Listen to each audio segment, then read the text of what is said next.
Why, hello there, ladies and gentlemen, boys and girls, children of all ages. My name is Mr. Dogboat333, and welcome back to Hardline 4 in the New Order last season. You're past the state of Guangdong. Now, in the last video, I managed to negotiate with some of the rebel groups, there we are, the Chinese Confederation of Labor, as well as finishing up by terminating the other group, which name I don't remember off the top of my head, Federation of Tradesmen, that's it. So we restored control to Guangdong. We've ended the riots.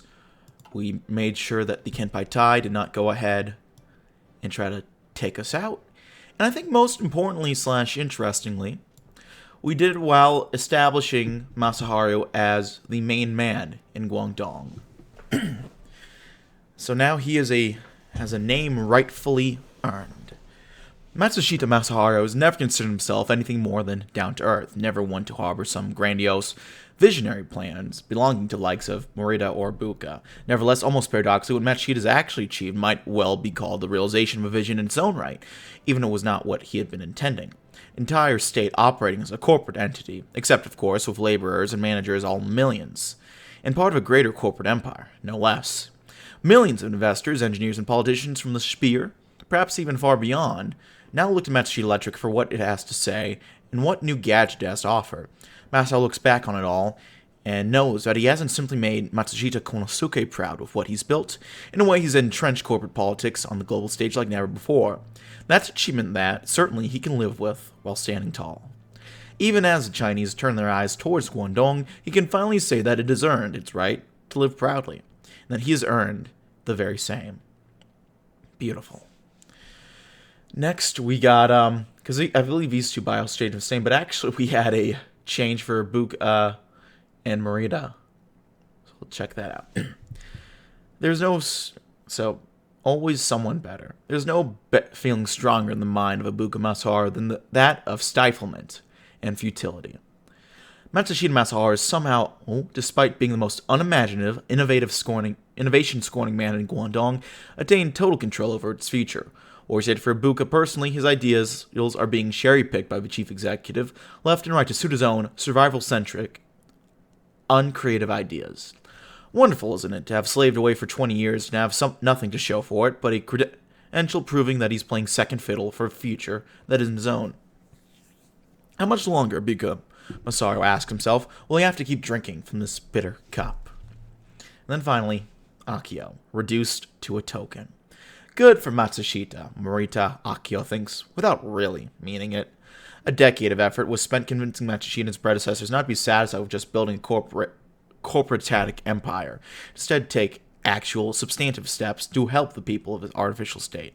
All wasted for nothing, mere ashes. At least Morita tried, though it is cold comfort to say so. Then again, maybe Morita can't really judge Matsushita for that. No rational person would just give up power, even if doing so harmonized with the morals one claimed to adhere to. Akio would like to hope he is better than that, but he feels he is really just the same. Well, we've done it. Matsushita stands dominant over Legco. Hitachi is nothing. Just completely wrecked. And the rest of these guys are subservient to us. Now, we've done some good things, I think. We've given some concessions to all of these minority groups. Our poverty is not good, but I blame that on the riots. It skyrocketed during that, same with the oil crisis, because we were doing an okay job after a while of getting it down. But what are you going to do?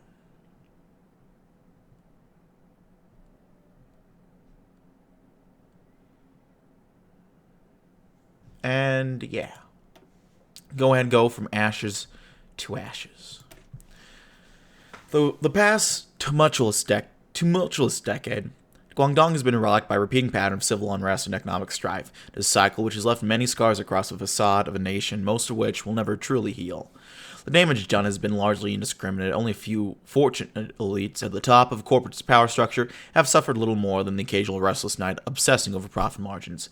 So damning have these recent events been, even chief executive himself has not been spared to merciless uncertainty. There's a crest and a trough for every wave, every cycle upon which billions of yen turn. Such is business. Such is life. Look at that. A man's ambition fulfilled. I love that TNO has achievements now. That's really cool.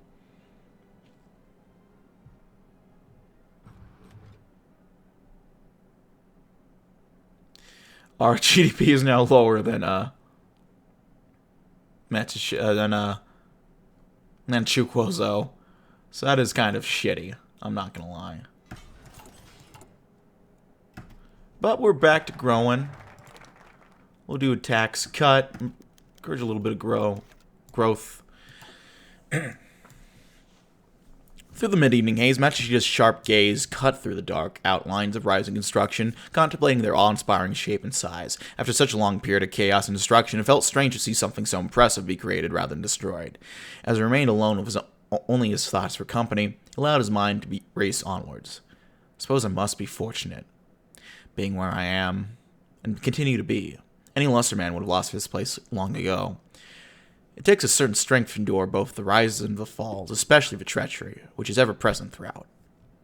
Now's the time for finally reflect on my success, to bask in the glory of my numerous achievements, from the taming of the violence on the streets to the overtaking Manchukuo's GDP.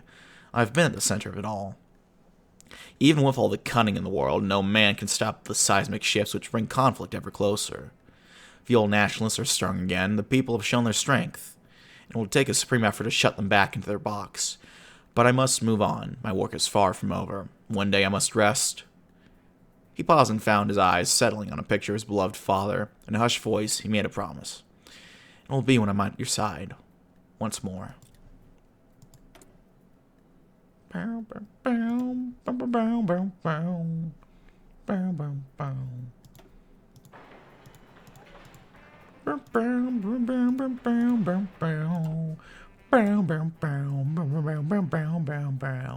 Guangdong arises. There's a silver lining to the tumult of recent months. It's that people are eager to forget the past, to rush. Status Guangdong evolves to the corporate state. Though uncertainty persists, something resembling stability is the last return to the streets of Guangdong after the terrible disorder brought by the riots and the oil crisis.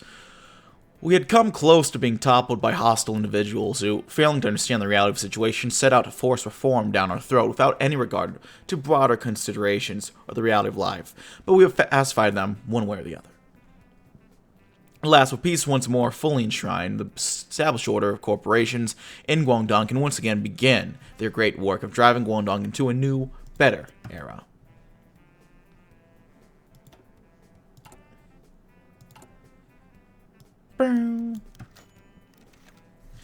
Officer Lam Hao-Chiun watched the streets cleaning with no expression showing on his face. The cleaners, all Matsushita's men, slowly but surely cleaned up after the mess that the rioters had left behind. What was left behind was the same gray, almost grim land that had caused the rioters to get so mad in the first place. A land made into a playground for the Japanese, and no one else. Lam took a cigarette and lit it.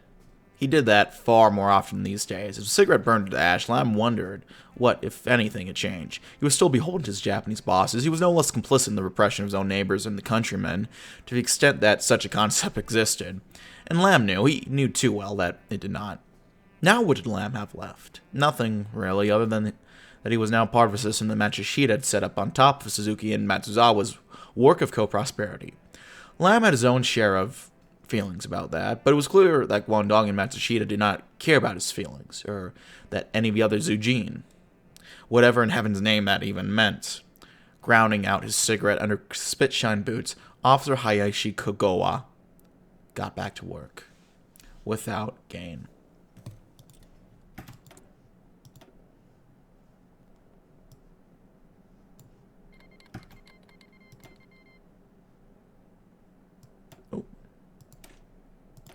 We'll get working on this stuff, I guess. It's not going to matter too much, too soon now.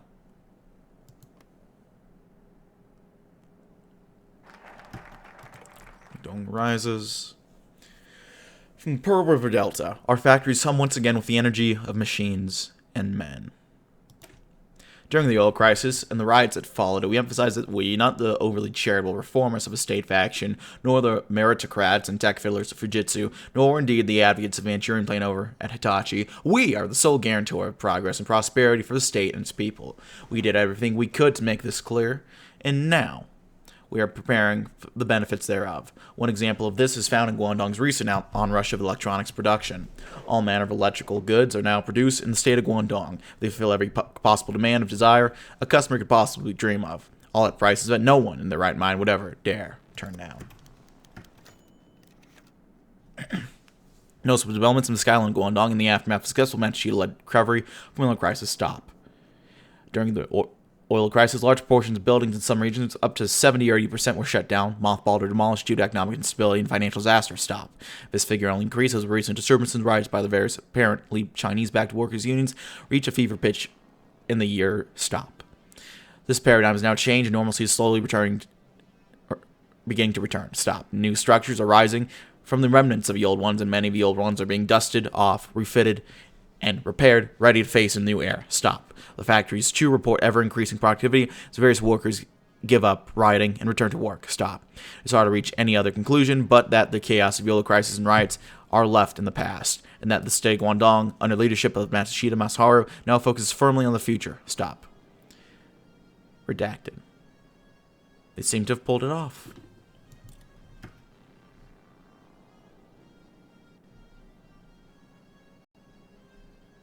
Seems to be like a border conflict going on there.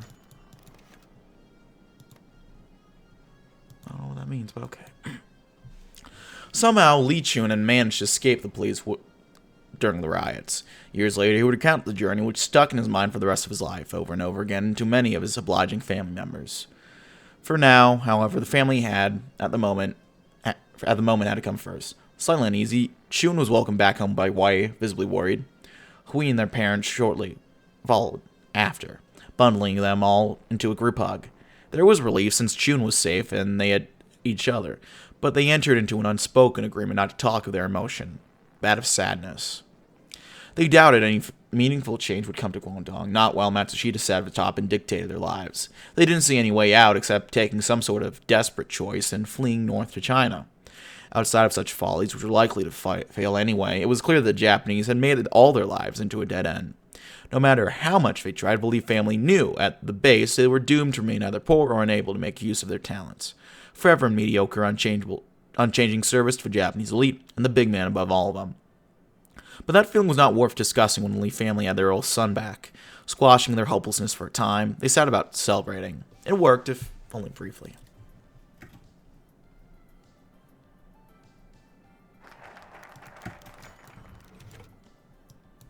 The factory never slept. It was not human, in senses both literal and metaphorical. The workers within would assemble televisions piece by piece, hour by hour, day after day. Televisions were the product by the factory was built to produce, well, what its workers were trained to build. That was what they did. That was all they did, hour after hour and day after day. It was far from heaven, but it was not hell either. The workers were relatively well paid and lived comfortable enough lives, even they had to admit it. No, it wasn't heaven or hell, it was monotony. It was the embodiment of the modern world. After television was built, it would be packed with others into a crate and then loaded onto massive ships waiting nearby at the Koshu harbor. Crate after crate, ship after ship, day after day. Were the people who built these televisions unhappy? Who's to say? Certainly they aren't happy, but perhaps it can be said that they've come to terms with their situation. They wake up, they eat, they work, they eat, they sleep, day after day after day.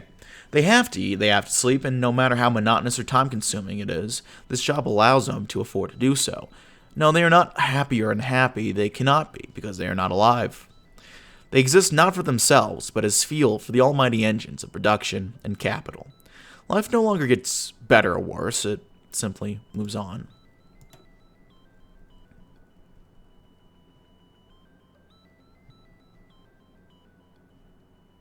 Now we go within the sphere. Once upon a time, Guangdong was an inconsequential fragment of Japanese empire, a pitiful backwater overshadowed and overlooked by its neighbors. It was for that reason that during the various crises of the last decade, all the protestations of members of the co-prosperity spirit were that we were a rising star and, critically important of a triumph of Pan-Asianism, proved to be for naught. We were simply not worth defending in their eyes. But as we emerge from the recent instability, it has become very clear that that is no longer the case. The state of Guangdong and its innovative corporations are now the future of the spear, not the antiquated, brutish industrial chaos of Manchukuo that HoI fetishizes even now. Our economy is now indisputably vital to that of the co-prosperity spear. If they ever wish to bring about that co-prosperity of theirs, they only need our help to do so.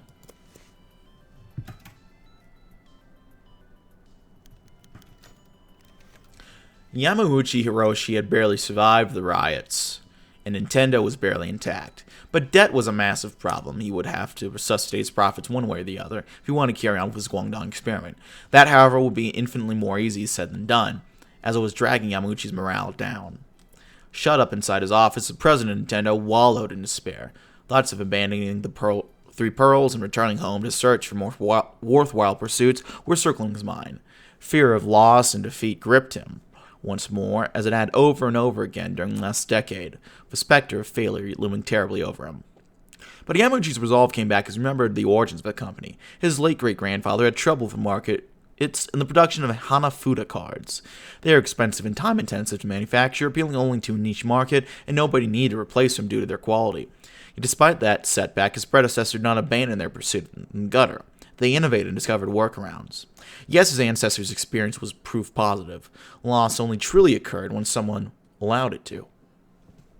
When they'd not only hit rock bottom, but were unwilling to pull himself back up again. Yamauchi Hiroshi had experienced troubles beforehand. He would continue his search for success. He stood up and a smile crossed his face. Then he got back to work. Well, there we go. The day was sunnier than it had been before, Yasukawa Yoshiko thought. Not that she would have been able to tell, even yesterday, what with how smoky and melancholy she had been during the riots. Now, however, the cleanup was in full swing, and you could actually see across the street for once, so that was a relief. Sitting alone in a hotel restaurant, it occurred to Yoshiko that Guangdong was getting back to business, and that was her turn to do so as well. There were still rumors to chase, corporate earnings to parse, and sob stories to gossip to entertain, and sometimes even shock the Japanese readers of the Kanton Fujin Koron. But there was a certain sense of dissatisfaction with the situation. Yoshiko knew she wasn't ready to really sing the real Guangdong, not so much as she had before. She'd been relocated to a Japanese neighborhood for her own safety after the riots, and her editor was far more cautious, touching social stories than beforehand. That fellow kept insisting, Guangdong just needs to calm down right after now, Yasukawa. We can't make things worse. But in reality, all that meant was just more of the same. Yasukawa Yoshiko was, as always, a mere outsider looking in. How much time had really changed in 10 years? A lot, but at the same time, not much at all. The more things change,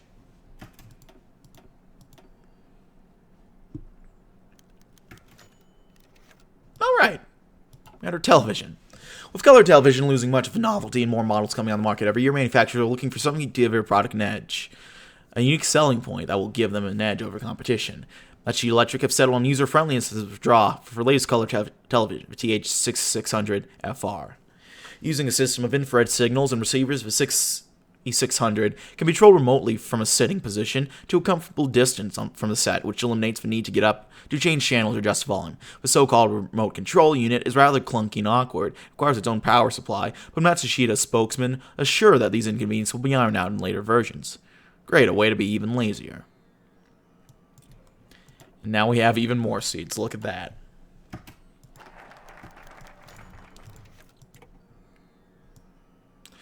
Masaharu was in top form. In his office at Takashima Masaharu, Consul General of Japan in Guangdong, Masaharu could clearly say that the man was resisting breaking into a wide smile at the news he was hearing.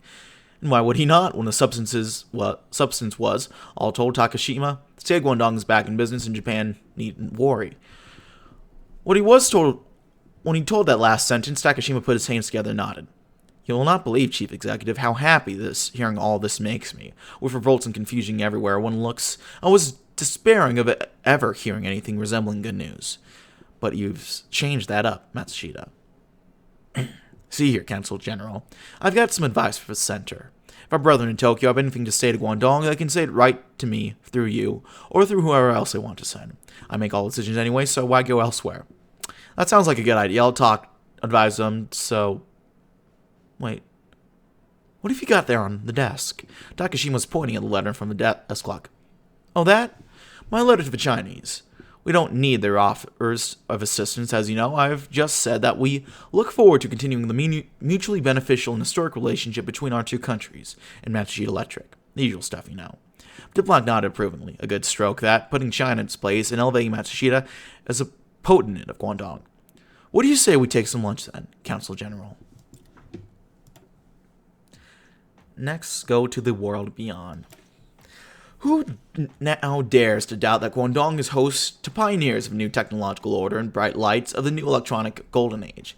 Even when the daggers of hate and envy were pointed at our engineers and laborers from every direction during the world historical disaster that was the oil crisis, they persisted in their labors. Hell burned and high water churned around us, but the Guangdong workers kept working. The riots did not put a stop to their diligent progress. The expertise and innovation that have been nurtured in Guangdong during these years of Chief Executive Matsushita's rule have begun to draw long overdue international recognition. Products designed and manufactured in the Pearl River Delta and in Guangdong are now considered to be without parallel anywhere in the world. Excellent. We've lost some Zujin support, but our Chinese support is actually higher. The kids were getting restless. Felipe clearly didn't know what he was doing, crawling around them all over the big silver box with a screwdriver. Juanita shushed them all, slapped the youngest son when he decided his tongue was too big for his boots, and set concealed glares Felipe's way. He'd spent almost their entire disposable income for the month on this little gadget. As Felipe played with the antenna and consulted a manual he definitely couldn't read well enough to understand, the TV was flickered on, and the children cheered. Titanes en el Ring was on, and in glorious color. Juanita had been skeptical, she had to admit. What was wrong with their own good old black and white, she asked Felipe. They already knew what color people were, didn't they? But no, this reality was different. As the wrestlers pummeled and slammed each other on the ground, extravagant outfits displayed in vibrant hues on the TV screen, Felipe and the kids shouted and egged on their favorites. Juanita sighed, smiled faintly at the whole spectacle, and went to enjoy a nice cup of tea. Who said technology didn't pay? Lam was on patrol, mostly in silence. Almost nobody was willing to speak to him unless they wanted something or another from him. Mostly complaints about this or that crime or some sort of insult.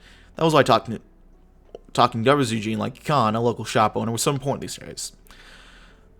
When it was going to happen in Guangdong next, the officer said. The shop owner's response was half mocking scoff and half despairing sigh. Well, I'm going to be signing an exclusive contract with Matsushita soon enough to secure my business. And if this was the way things were going to, frankly, I should have sold my soul years ago. Lamb chuckled slyly, but replied in the negative. See here, Khan, that's nothing to be proud of. Look at the state I found myself in. Well, what's to be done about it? Honestly, if Guangdong is what it is and the Japanese are going to regard us Zujin as useful subjects, we might as well lean into it. Heaven knows there's nothing fair about the world we live in, only what we make and take from it. Even if we could discover a soul, who'd want it? Nobody, and that's what we are. Nobody. We don't have the riches that anyone wants, and we've no pain or tragedy to bind us together. Lamb nodded wordlessly. Even for now, the system would reward their loyalty. They'd always be the first to be cut off and thrown under any old bus that came by. He could only hope that the magical comforts that would make up that unpleasant, unchanging reality. He had his doubts, honestly speaking. Does anyone know where the play button on this thing is?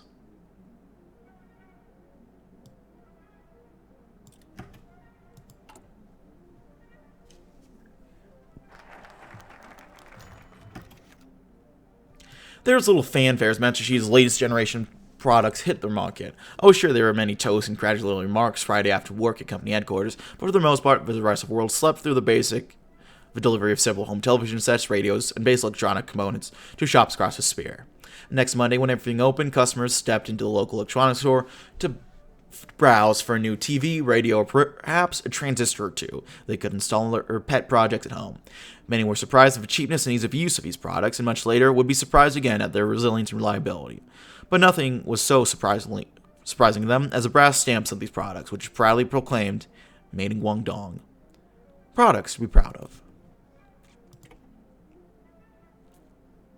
Let's realize. We now have the corporate state.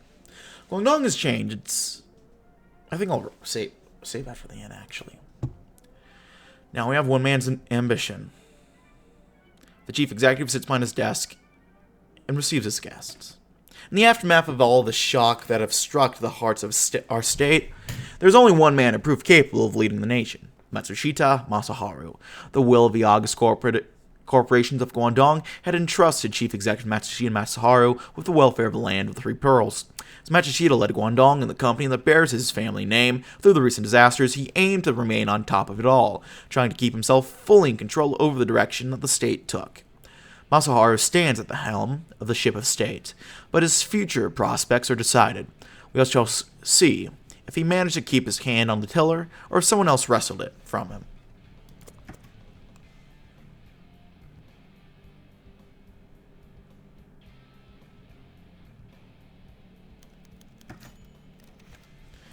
After dinner, one of the best parts of the day, since the Li family was frequently together and able to socialize and keep in good contact, Li Hui and his sister Wei sat down together and caught up. After Wei finished talking about her things, she got tired of talking about herself and said, "You're an adult now, Hui. What will you be doing here from here on?" Her response was an elegant shrug. "Probably have to become a factory worker," the Wei Chun has.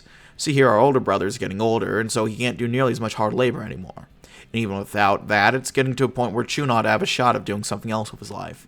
Maybe he could work for one of those few small Zujin companies still around, or as a Matsushita subcontractor. Maybe if and when Chun does that, the family's going to have something more to rely on that's likely to last. Start saving some money, hopefully, but until then, I fear I'm gonna have to pick up the mantle." Wei was saddened. She had seen Hui's drawings and realized he could do so much more. But the school hadn't really taught Hui much, and the family had to eat one way or another. Seeing her demoralization, Hui tried to cheer her sister up, only half believing what he was saying. "Look here, Hui, you've got to study hard. Don't bother following dreams. They'll get you nowhere. But you need to study hard so you don't end up the way I did. Promise me you'll do that, Hui." Hui nodded slowly. "I promise."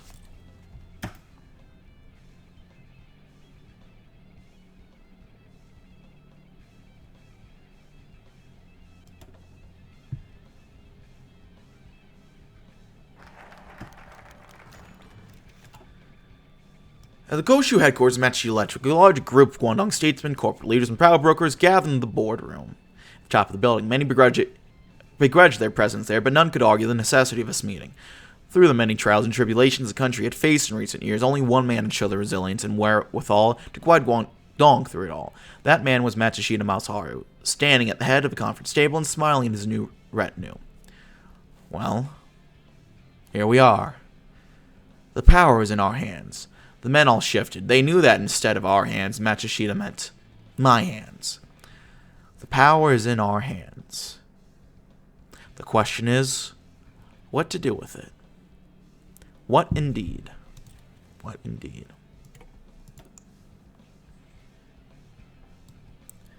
Looking towards the future. Guangdong has never been a country over-reliant on tried and tested traditional methods, nor has it been one to avoid the opportunity to innovate. Far from that, our country is one to look firmly ahead, with its eyes kept to the future. We persistently seek new ways, new methods of increasing profit, and improving the effectiveness of our products. The riches of the future is certain to bring to us because of our devotion to this approach, are ready and willing to, for anyone persistent and strong enough to take it.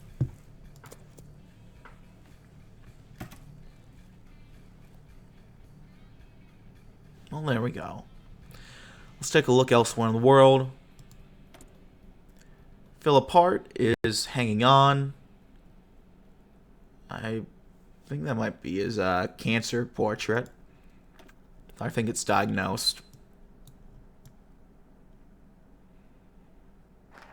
He's doing a decent job with his focus tree, it seems. I'm impressed.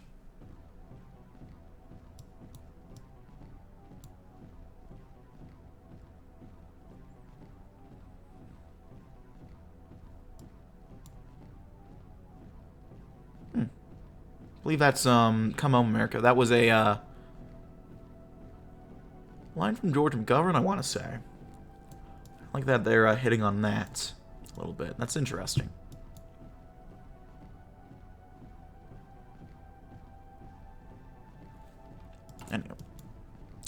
It had been 10 years, and that time, Chief Executive Masaharu had managed to secure his future once and for all. He had made it out alive through it all, through the Yasuda crisis, the innovations and difficulty of Silicon years, the misery and chaos of the rights and the oil crisis, through everything anyone had managed to throw at him. Masaharu had not emerged unscathed, of course. It is expected there had been hardships, defeats, and sacrifices left and right. There were things he regretted, things he wished he could have gone about better, concessions he wished he hadn't had to make. But it was all worth it. Oh, and how.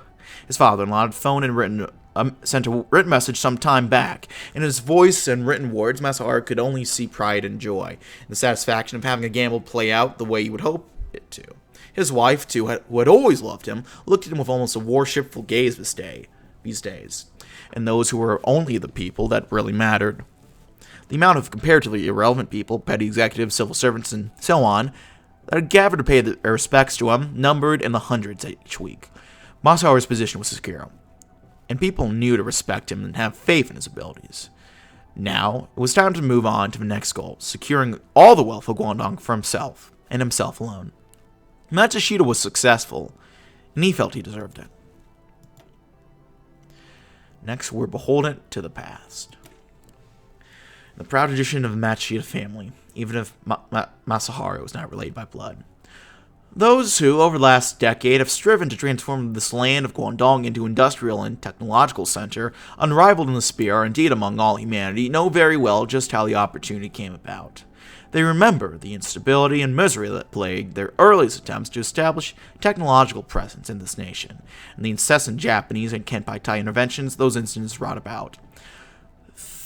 Though the watchful gaze of Tokyo and the restless Kenpai-Tai officers have more or less withdrawn to the shadows since the rise of Masaharu, it's by no means certain that things will remain this way. The Chinese subversion is now on the rise. There will certainly come a time when the chief executive has no choice but to let these previous enforcers return from the shadows.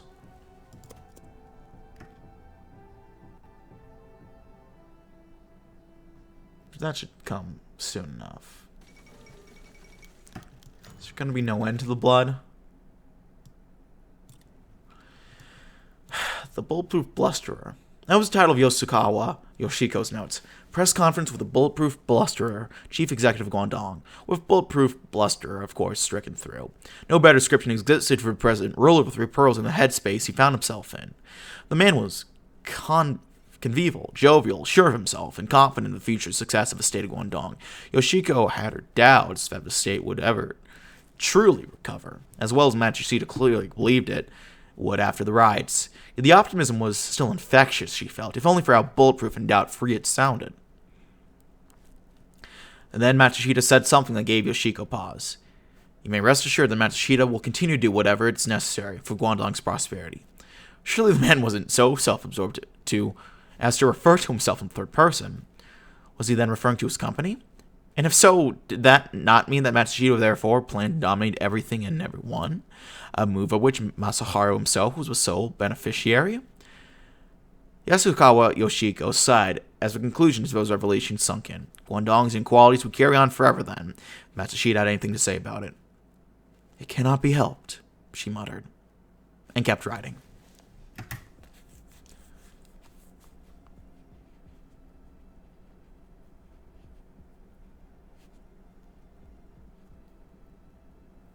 Well,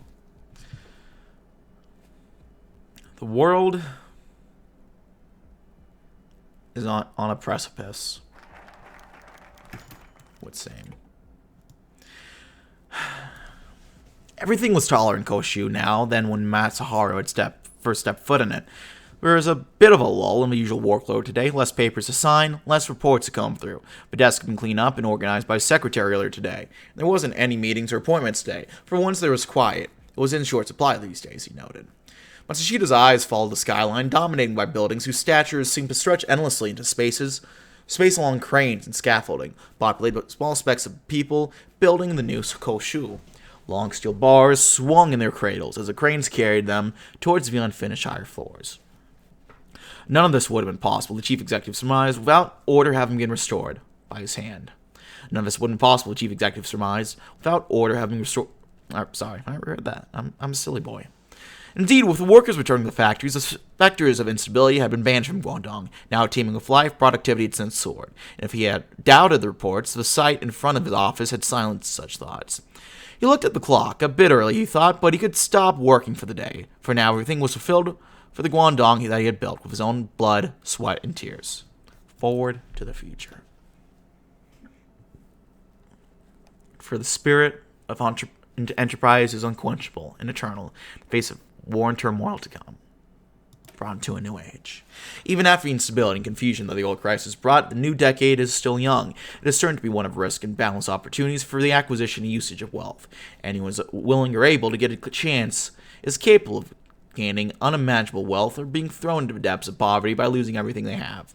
As for the chief executive, Masaharu, whatever his faults or accomplishments have been over these past years as a ruler of the Pearl River Delta, he has survived a near decade in his position as the head of the table, and will now see the first fruits of his time in power.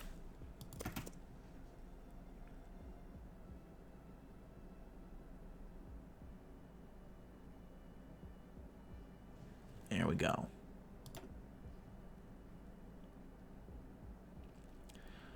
The world is in an interesting spot. Eastern Europe cries for freedom, only likely to be forced back under the jackboots. Britain is under the iron throne of the girl boss. Brazil has held on to their democratic status, but whether the cost was worth it or not, who knows? America has turned inward. Whether that'll last for them, who knows? Let's not talk about Russia. And the future of the spear itself is gonna be questionable, I think. But if there's one thing that I know now, is that business is booming.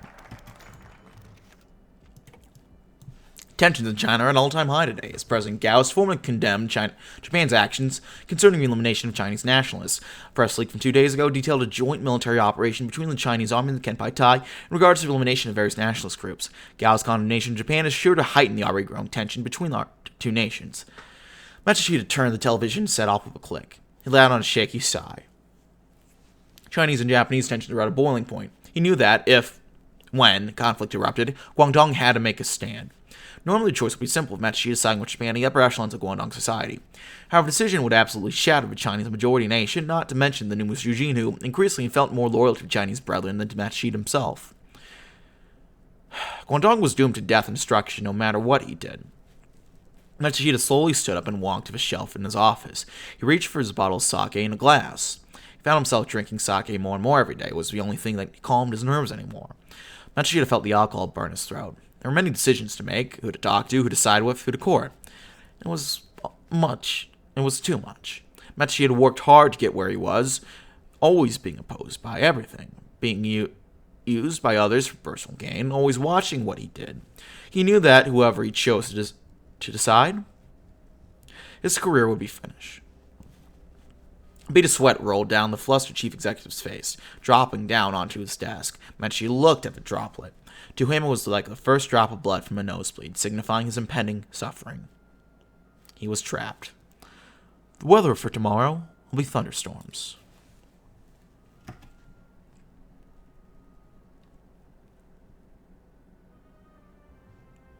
Did Milan take this a little bit? I think they did. I don't know what happened there. The phone rang, and for a moment, Matsushita Masaharu let it ring.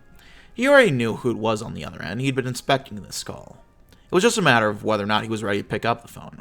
With a sigh, he picked up the phone and put his ear. "Hello, Father," Masaharu said, and though discord might have existed in his heart, did not dare let it show in its voice. "It's been a while. I trust Osaka's been treating you well?" "Well enough," said Konosuke, in a voice so familiar it almost made Masaharu homesick. The Konosuke might only be the father-in-law and adopted father, Masaharu. To Masaharu, the man was as real of a father as it came, for better or worse. "Life in Osaka isn't what I decided to call you about, though, Masaharu. What I wanted to ask you is, will you be able to attend the annual stockholders meeting in Osaka this year?" I know you've been busy, but I would appreciate your presence this time. Big changes have been happening in part thanks to you. Masaharu pretended to think about it for a moment. The answer was yes, of course. Even if he could afford to disappoint his father, he wouldn't dare. Still, it was always good to pretend like you had more options than he did, especially when dealing with businessmen. Alright, I think I can stop by, but I'm a busy man even now. Unfortunately, I won't be able to stay long. That earned a genuine chuckle from Konosuke, which brought a smile on Masaharu's lips. It is so rare to hear his father laugh. He must be pleased indeed. Something funny, father? Not much. Just I could hardly expect you to be anything other than busy, since you've made all of Guangdong a stronghold for the Matsushita brand. You did fantastic work with that. I'm proud of you, Masaharu. Masaharu hesitated hearing that, before finally deciding to reply without a hint of insincerity. Thank you, father. Matsushita's achievements are his own, in peace and in war, and thus ends the story of his centenaire. For now.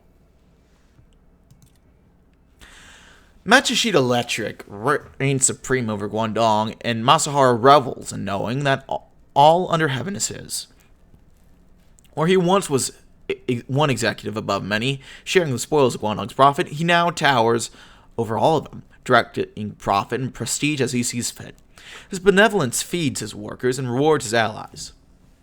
His wrath cares little for the suffering of malcontents and his enemies, with Matsushita Electric fusing with the state distinctions between the personal, corporate, and common interest had faded into nothingness. A personal kingdom that, even as rumors of war swept through the streets, is Masaharu's unvarnished triumph. It is 1972, and Matsushita Masaharu has proven to the world, and the man whose opinion matters most of all, that he is his own man.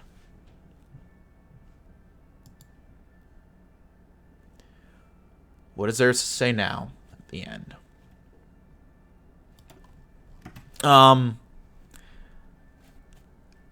Excellent update. I fucking loved this path.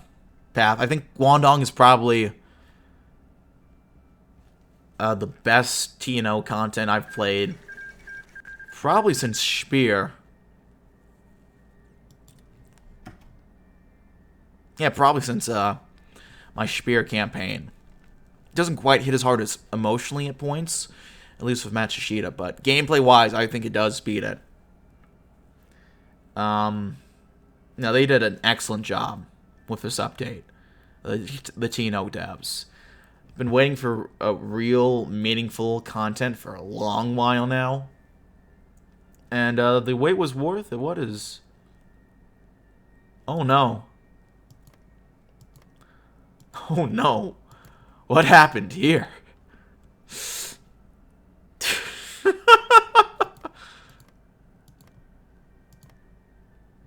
That's my reaction to that too. Oh no.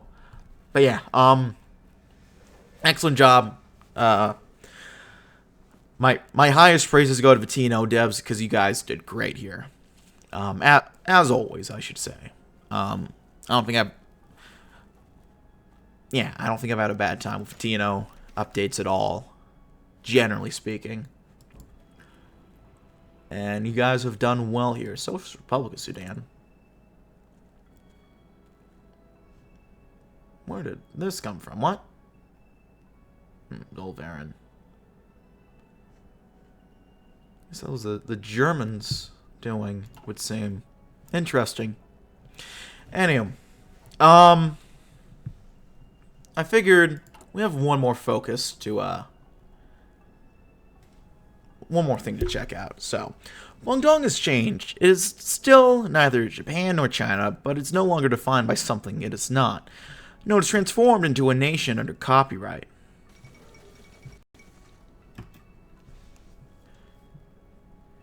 The average person lives and dies in total subservience to the corporate ecosystem, dominated as it is by the Japanese and tycoons above them.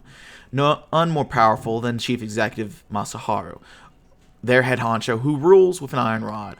Over this last decade, it has been given to Matsushita to wield the most power ever wielded by a corporate executive in the history of the world. But one question remains, the only question that matters, remains in everyone's mind. Is this enough to satisfy him? That's the question. That is the question indeed. Product cycle's ended. Is that? Spear stands triumphant, it would seem. I think that means Willy Brandt is... Not Willy Brandt. Well, Willy Brandt asked us to flee to America. I think that means that, does that mean Schmidt's dead? I forget exactly. I think we'll stick a little longer just to see who ends up winning in America. Just to get an idea of where this world is going to end up.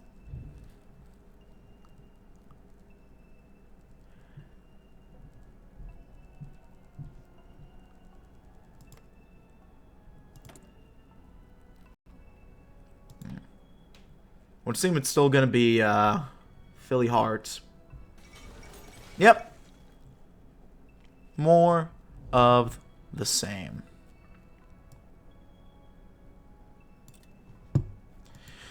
And we don't need to talk about whatever the fuck Tabby's doing.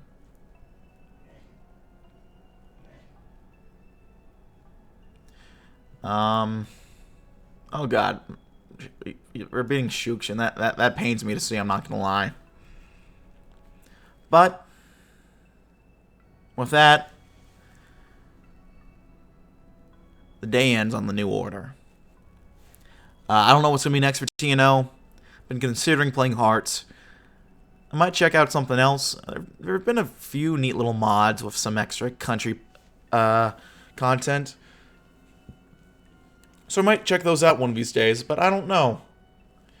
I still gotta think on that. But we'll get there eventually. But for now, friends, I appreciate you all for watching this. This was a fun series. I hope you all enjoyed it as much as I did. Great time overall. Actually seeing content over. I haven't seen actual... I guess we might as well wait a little bit for that. God save Russia, for no one else can. Fiat Iustitia et Periat Mundus. Ferdinand I, Holy Roman Emperor. This is a fucked up note to end this series on.